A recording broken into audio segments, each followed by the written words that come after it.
Hey guys, it's Cash, and today I'm going to be talking about gang stalking. So what gang stalking is members, it's community mobbing. It's organized community mobbing. It's when members of a community get together, they have a target, they probably heard a bunch of horrible things about this target, whether they're true or not true. It's just usually some really bad things that would cause a community to come together and harass an individual. I believe that they're receiving money or other benefits from doing things like this. Um, the root of this is spiritual. So if you are going through this without God, then good luck to you. There are a lot of reasons why this happens to people. One reason is if you were living a life of sin and they see you trying to pull away from that life and go to God, this will get you gang stalked in a spiritual sense. In a physical world sense, whistleblowers, tech people that know about how they're mind controlling us with the phones, journalists who have high profile cases that they're covering, they usually find themselves being gang stalked. Psychics, highly intelligent people, free-minded individuals, people they see as revolutionaries, because just basically anybody that they see is going to be a problem in the future, that they deem uncontrollable, basically, is who this is happening to. And it's happening, millions of people are experiencing this. I myself am experiencing it. Some things, the electronic weapons, I'm not really sure. Maybe. I feel like people who have had relatives in MK Ultra, they are test subjects in this gang stalking program now, because they figured if they could do it to the people in the MK Ultra from the 50s and 70s, then they can try it on their relatives just the same. People with PhDs experience this. It's basically 24/7 surveillance of an individual all the time. So I've heard about remote neural monitoring, which I absolutely believe in, because I don't know how, unless it's my cell phone, how they can pinpoint where I am at a specific moment. I'll get up to go out and walk my dog, and then there's people waiting for me outside before I go to walk my dog. So it's basically a 24/7 surveillance of an individual by civilians, people of the community. It's George Orwell's 1984 come true. I don't know, I hated that book. I don't know if any of you have ever read it, but we are living in those times. It is the dystopian society that George Orwell wrote about. And I wanted to come out about this a long time ago, but I needed to get some facts straight first, because I was not sure if it was my ex-narcissist doing this as a smear campaign, to drive me crazy, to discredit me for the blog that I wrote about our relationship. I pretty much came out about everything in a blog, so I needed to make sure the root of it, he probably does have something to do with it, but I needed to be sure before I came out and spoke about it. So I'm getting gang stalked. You can't really just come out and say that without some facts behind it. So I honestly did think it was my ex-narcissist behind the whole thing. I had done research on narcissistic abuse, what was going to happen after the relationship. It was very systematic how everything went down afterwards with that relationship. So I was just waiting for my smear campaign, and I was pretty much living it before I left him, because he had already started to tell friends and stuff that I was crazy, and it was reactive abuse. So I was acting pretty crazy towards the end. But I needed to see what the difference was between the smear campaign and actual organized gang stalking. And this is way bigger than just a normal, narcissistic smear campaign.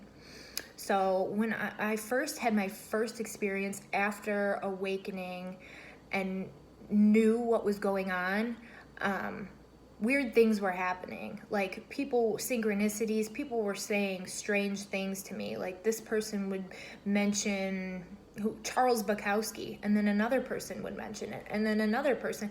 And I'm just like, what the hell is going on? And then finally, when I realized exactly what was going on, was my first experience with street theater. Street theater is an event that is set up, and it's basically to harass the target, is to make the target like feel uneasy and stuff. And this was 3 years to the exact date that I met my ex-narcissist. Okay, let's say his name is Joe. Now I get a call from a Joe. He wants a bachelor party at a house, because I do events. He wants a bachelor party at a house. So I get some of my girls together, we go over there.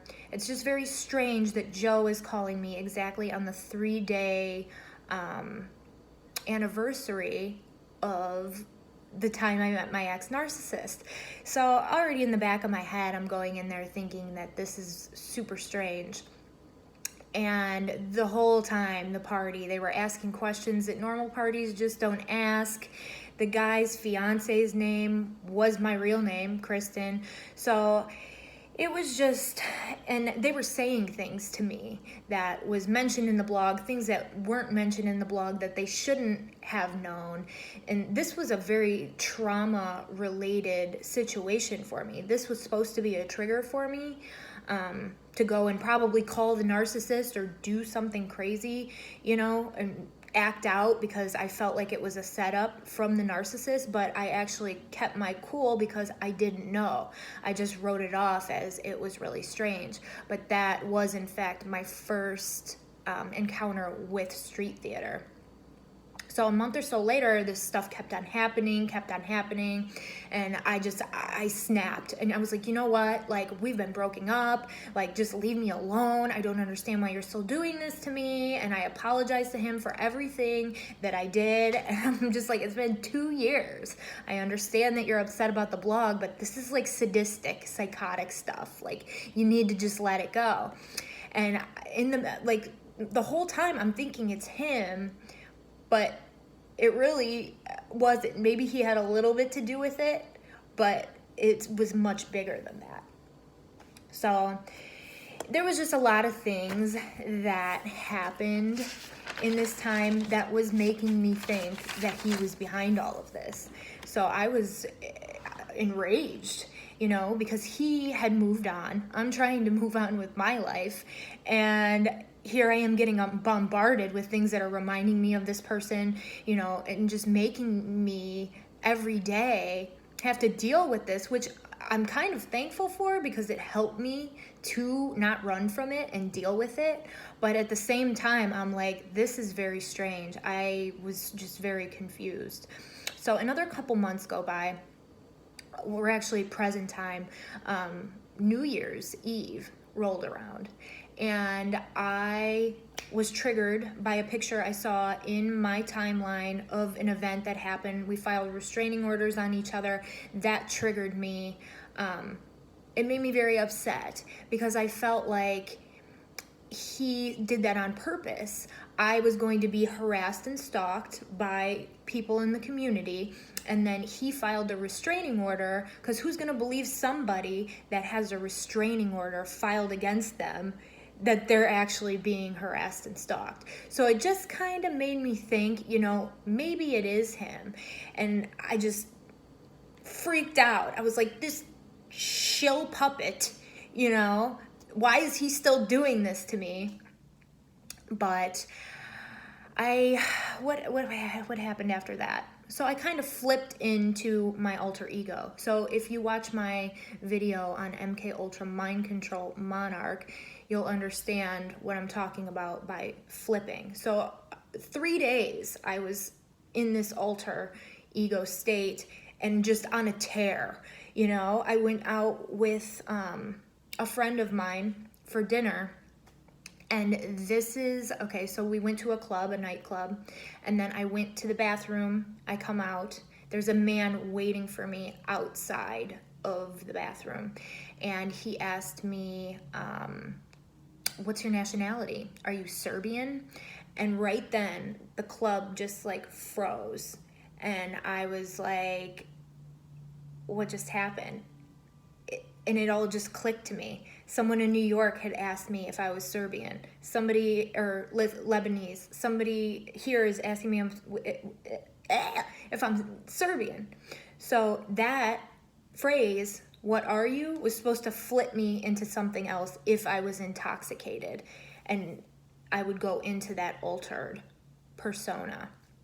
So I realized then it's not him. There's something more to this. This is spiritual. Like, there's no other explanation for it. And I had a dream about my grandpa being in the MK Ultra mind control program. He told me in my dream, and it was just, I woke up from the dream, and it's just, how many signs do you need, Cash? I just keep getting hammered with all these signs. I feel bad that I went off on the narcissist the way I did, if he doesn't really have much to do with this. But I mean, what would you think? I just feel like I need to stand up and advocate for this, because I see what's going on, and there's so many people out there that can't speak up for themselves, that don't know what's going on, and then they're going to doctors and they're being diagnosed as, you know, delusional or schizophrenic or seeing things, and that's really not the case. And the sad part about this is the cops are involved in this. The people that are supposed to protect and serve you, they're in on it. Lawyers, doctors, especially psychiatrists, people like that. Like, what happens when the TI, you know, gets in a reactive state and does something stupid?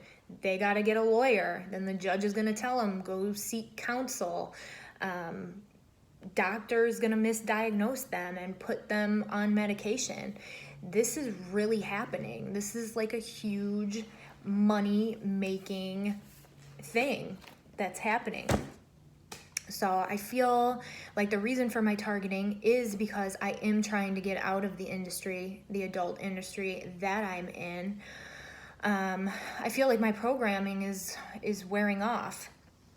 And when your programming wears off, what do they try to do? Like they do these Hollywood celebrities when they can't control them anymore. They try to drive them crazy. They do drive them crazy because they want you to end up in a mental institution, or they want you to, you know, or they're hoping that you just kill yourself, because that's really what the end goal is here.